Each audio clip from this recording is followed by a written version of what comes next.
Hey guys, welcome back. I hope you're having an amazing day. Let's get right into the stories. The first one is an entitled people story. I pride myself on being a cautious and courteous driver. I always obey speed limits, never text while driving, and try to be aware of pedestrians and other cars around me. So the last thing I expected was to get blindsided by an enraged Karen on my morning commute. It started out like any other day. I hopped in my reliable old Civic and headed to work. The roads weren't too crowded yet as I drove through our sleepy neighborhood. Up ahead, I noticed a woman struggling to parallel park her massive SUV between two small sedans. Even from a distance, I could tell she was getting frustrated as she jerked her wheel back and forth. I slowed down to give her space, staying well behind her bulky vehicle. The last thing I wanted was her backing into me if she made a sudden move. I figured she'd sort it out and I'd be on my way. But after 5 minutes of attempts, it was clear she had no idea how to maneuver that urban tank. Finally, she made progress, wedging it into the tight spot. But as she pulled forward to straighten out, there was an awful crunching noise. She had completely misjudged the distance and rammed right into the small sedan in front of her. The woman climbed out of her SUV, observed the damage with an annoyed look, then simply got back in her car and pulled away into a driveway a few houses down. At that point, I was in utter disbelief. She had just smashed into another car and drove off like it was nothing. I pulled over and walked up to the now wrecked sedan. The front bumper was basically torn off, dangling half into the street. I jotted down the license plate and details to report the hit and run later. As I turned to leave, the SUV lady came marching up the sidewalk towards me. "What do you think you're doing?" she yelled. "That's my car, not yours." I tried to explain calmly that I was just getting the plate number so she couldn't flee the scene. Well, that really set her off. "How dare you!" she shrieked. "I don't have time for this. I have places to be." She tried to brush past me to examine her own SUV, but I stepped in front of her. "Ma'am, you can't just drive off after smashing into someone's car. That's illegal." Suddenly, she got right in my face and screamed at the top of her lungs, "Get out of my way!" I stood my ground, insisting she wait for the police and exchange information with the owner of the other vehicle. But apparently asking a Karen to take responsibility is a big mistake. In a rage, she shoved me hard, making me stumble backwards. Before I knew what was happening, she was stomping over to my car. I yelled for her to stop, but she wasn't listening. The maniacal woman took out a key and scratched it all along the driver's side door, leaving huge, jagged marks in the paint. Then she grabbed a fist-sized rock from nearby and hurled it at the windshield with shocking force. Glass rained down as a gaping hole splintered across my field of vision. She hucked the rock again and again, spiderwebbing cracks over the entire pane. I was dumbfounded. This complete stranger was demolishing my car right in front of me. "Stop! What are you doing?" I pleaded helplessly. But she was past listening. In a final act of destruction, she drew back her leg and kicked in my side mirror, sending plastic shards flying. Breathing heavily, she fixed me with a smug stare. "There, now your piece of crap car matches that piece of crap." She gestured at the now trash sedan she had originally hit. I was at a total loss for words. Before I could even process this insanity, she started storming off down the street. "My car better be towed and fixed by the time I get back," she called over her shoulder. "It's a limited edition custom paint job." Part of me wanted to run after her, but my demolished car took priority. As the reality of the situation sank in, anger flooded through me. I took photos of the extensive damage from all angles. Then I immediately called the police to report her hit and run along with the unprovoked destruction of my property. An officer arrived quickly and I gave my statement, including the woman's license plate number. Another patrol car was sent to look for her nearby. About 15 minutes later, I watched in stunned satisfaction as the officer escorted the deranged Karen back in cuffs. She was screeching about police brutality and threatening to sue, oblivious to the fact she was the criminal. When the cop informed her she was being arrested for hit and run, property damage, assault, and reckless endangerment, you could see the entitlement drain from her face. For once, she was speechless, gaping in disbelief. As the officer put her in the squad car, she turned to me with contempt. "I'm not paying for any of this," she growled. "It was your fault for getting in my way. I have connections and will make sure you rot in jail instead of me." She banged her head against the window dramatically, playing victim even as she was carted off. I had to laugh. With the evidence and witness statements against her, there was zero chance her threats would matter. She was the one who attacked an innocent person's vehicle in broad daylight. Over the next few weeks, I fought her lies and false accusations with the truth. The cops and courts saw right through her attempts to pin the blame on me. In the end, she was convicted on all counts, sentenced to probation, community service, anger management classes, and restitution for the damage. The entire experience was completely ridiculous. Sometimes you encounter people like that Karen, whose entitlement eclipses basic sanity. She destroyed a stranger's car in a rage, then demanded her vehicle be repaired. I'm just grateful I got justice in the end and also that I have comprehensive insurance. But from that day on, I am much more wary of deranged drivers on the road. You truly never know when a Karen will strike next. The next one is a pro-revenge story. The setting. I worked in a moving company for a year before being laid off, along with half the crew as I was told. And during that time, I would learn just how, I wouldn't say pompous, more like bossy, some clients tend to be. Military types fit this requirement most definitely, and understandably, some ways, insufferable in others. The story, a client, call him entitled, wanted his stuff moved from a decent place in San Diego to a spot in the downtown area. A really nice apartment he picked out too. Now, the policy the company had was that he pays for 2 hours worth of work when he books a move, to somewhat guarantee some amount of income. And after those 2 hours, we charge him the hourly rate. As myself and 2 other guys are busying ourselves with wrapping all the furniture, loading up the cardboard moving boxes, and hauling up all the stuff and into the truck, I overheard Entitled talking to his wife saying something like, "I'll only pay them for 2 hours for the move total. No big deal, sweetie." No big deal, I say to myself, and I take the time afterward to let the guys know it's most likely one of the 2-hour jobs. Nothing we haven't done before. But hey, mild annoyances at best. An hour passes and everything is loaded up in time. I write down the times, start the truck, and off we go. We don't charge them for the transportation of the move, but when we reach the destination and we find parking, Entitled seems to be unnerved. Here's why. The apartment unit is 7 stories high, overlooking much of the downtown area, near Petco Park Stadium. However, that's not the case. It was the elevators. And said elevators are currently in use by the other tenants. With 45 minutes of the 2-hour job left to go, as I already told the boys to start unloading since we figured out already how to work with this. Again, I overhear Entitled say something under his breath, something along the lines of, "How come they didn't reserve the elevators, damn it?" I'm not sure if it was towards me or the apartment tenant, but given that he's had that kind of attitude since we started, I was suspicious that those words were aimed at me and the crew. So what does he do? Usually in this situation, most clients grumble and go along with it, but not Mr. Entitled. He starts shouting at us to hurry the heck up, while myself and 2 other coworkers are busting our behinds to unload the boxes and send them up the elevator. I'm tired, my lungs are burning from the strain of the job, my entire body is sweating pretty darn profusely, plus I got the client pacing back and forth looking like he's about to explode. Finally, Entitled snaps and starts an argument with me about the 2-hour mark passed and how he's not paying for the rest of the move. Red-faced and screaming in my face. A-hole mode, X engaged, formulating escape route, X in progress. Initially, I've tried to calm him down, and just when the other 2 guys reappear from the elevator, I tell them to stop. I look to Entitled and ask amidst the screaming if he wants to continue the move past the 2-hour mark. He says yes. I then ask to clarify that he will not be paying us for the remainder of the move past the 2-hour mark, as it'll render our services complete, and he says yes. I also ask if he's sure, as we will not move anything into the apartment once our services are complete. He gives me this "are you kidding me" face and says, "I paid you guys to move my stuff into my apartment." I hit back with, "Sir, you paid for 2 hours of our time." To which the man said, "I'm not going to pay you guys extra." And there it was. Hook, line, and sinker. I radioed Central, let them know my times for the move, and also notified them of the completion of the contract.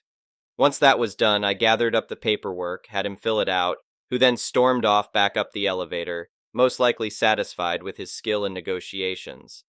Once that was done, I told the boys to unload again, this time onto the street.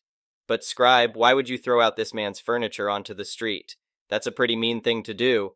Good question. I love these questions Reddit doesn't really ask, and here's why. Because now that he signed the papers releasing us from the contract, his things essentially are now his things, in our truck. There was nowhere else to put them except on the street. When he finally put 2 and 2 together, we had already unloaded the last of his things from the truck in about 15 minutes, which wasn't too bad. and another half hour and we would be done and over with. But sadly, that wasn't the case. After arranging Entitled's boxes and some furniture neatly and in an organized fashion, strapping the moving equipment down, and taking pictures of the back of the truck to prove we didn't take anything, I got onto the truck with my guys and drove off back to Central, where we drank all the water we could find, ate through our lunches and then some, and clocked out. The next one is a petty revenge story. I was a grocery checker in the 90S. One day around noon, I was working the 10 items or less, cash-only express line that was used by many people who were just grabbing a quick sandwich for lunch, so it was important to keep out people who had carts full of groceries. There was one other regular check stand open across from me that had one person being checked out with a large cart full. I didn't have anyone in my line at the time. Karen pulls up to the other check stand with a heaping cart and notices me standing there. She asks if I can check her out. I tell her no, I'm sorry, I have to be available for people grabbing lunch. Over the next 30 seconds, she just stared at me and then pulled her cart up to my check stand and started putting all of her things on my check stand and says, "You're not doing anything, you can check me out." So I was kind of stuck, so I tried to check her out as fast as I could and didn't say much. And wouldn't you know it, pretty soon I had a line of about 5 people standing there with their sandwiches and Cokes glaring at me. Remember, it was a cash lane, so as I am finishing her order, Karen takes out her checkbook and writes a check. Mind you, she didn't start writing it until I was about done. More delay. This was her big mistake. Her address was on the check. So, on my lunch break, I got the subscription cards from all the magazines and proceeded to subscribe her to just about every magazine we carried, and I always checked the 2 years bill me later option. I even signed her up for the Columbia Music Club, and I picked the very worst records. Weeks later, when she started getting all of the mags and bills for them, there is no way she would connect it to the checker she was rude to. I was probably one in a long string of cashiers she was rude to. Winner, me. The next one is a malicious compliance story. So I had a job at the same fast food restaurant off and on for a total of 5 years. And in these years, I've witnessed so many entitled parents of kids and malicious compliance stories that I can write a book about it. I will start with this one. Also, sorry for some bad grammar. Some backstory. I started my job the same moment the restaurant was set up, so in these years I got to know a lot about the company itself and knew most of the locations. I also knew that our restaurant was the northernmost restaurant in the country, and the province next to us, let's call it Province L, had no restaurant within the franchise. Not every employee knew this, but I did. I also knew that when we had new products that needed to get tested by the community, this would be at restaurants in the capital of the country, Capital Restaurants, and my province and Province L were nowhere near these restaurants. Because of my experience and bond I had with employees and customers, the managers knew that I did not need help with crazy customers, only when I called them. On to the story. There was a new vegetarian option tested only in the Capital Restaurants. Not every customer knew this, so when they asked for the product, I explained that we were not part of the test group. I always got a good response to this until this happened. On a not-so-busy night, a young Karen walked in and bolted for my cash register. The conversation went something like this. Me with a polite tone.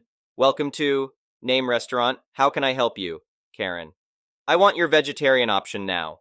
Me. "Sorry, miss, only the Capital Restaurants belong to the test group. Sadly, we don't serve this option yet." Karen screaming.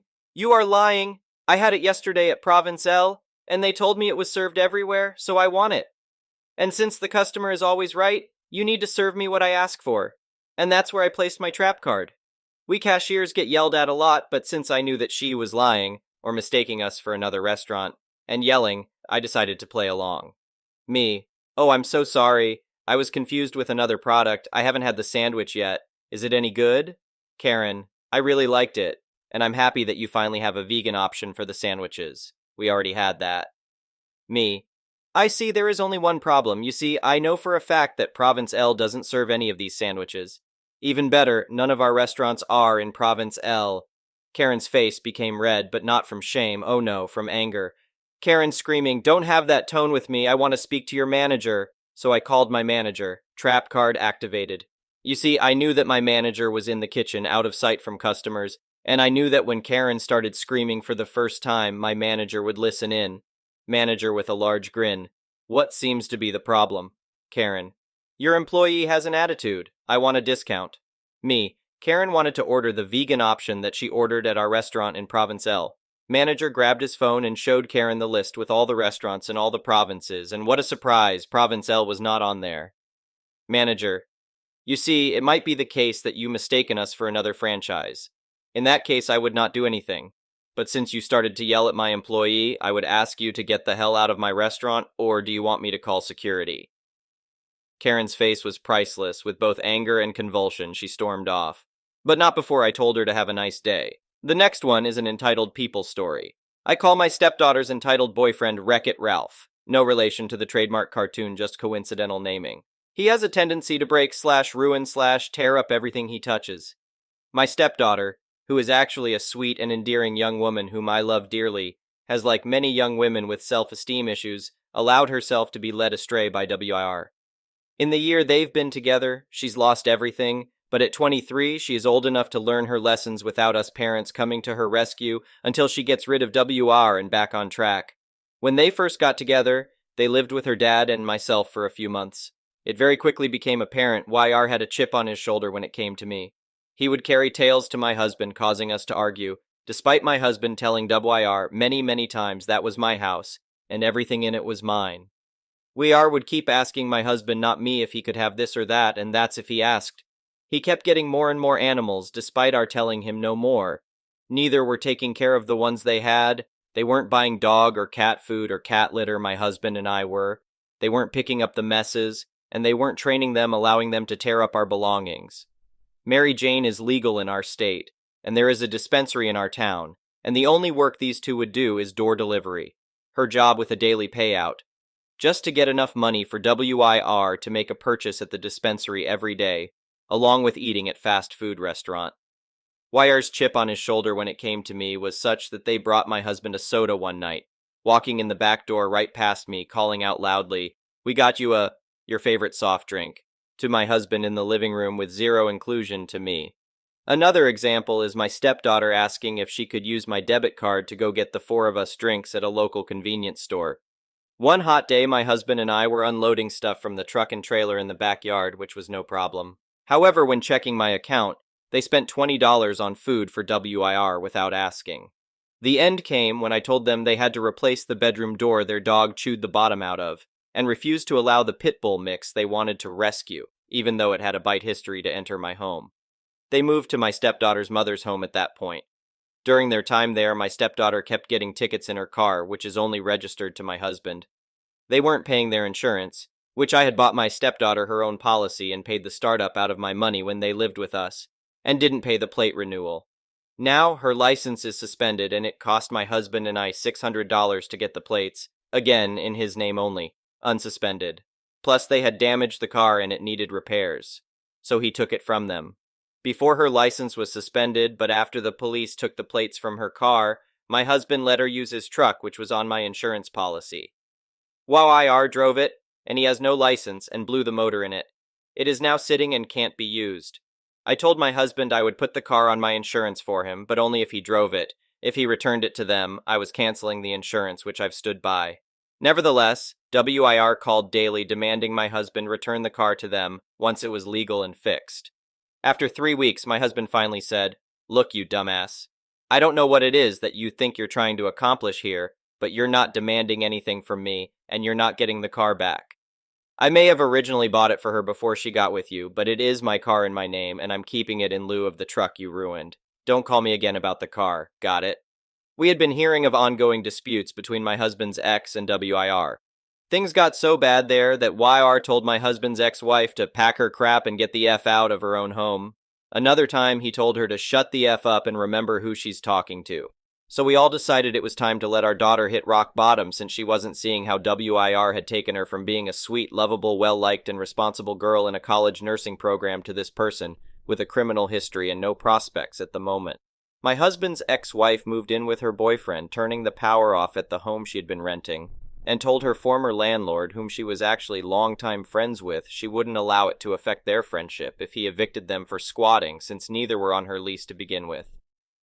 When my stepdaughter called wanting to come back, my husband told her she could, but WIR could not.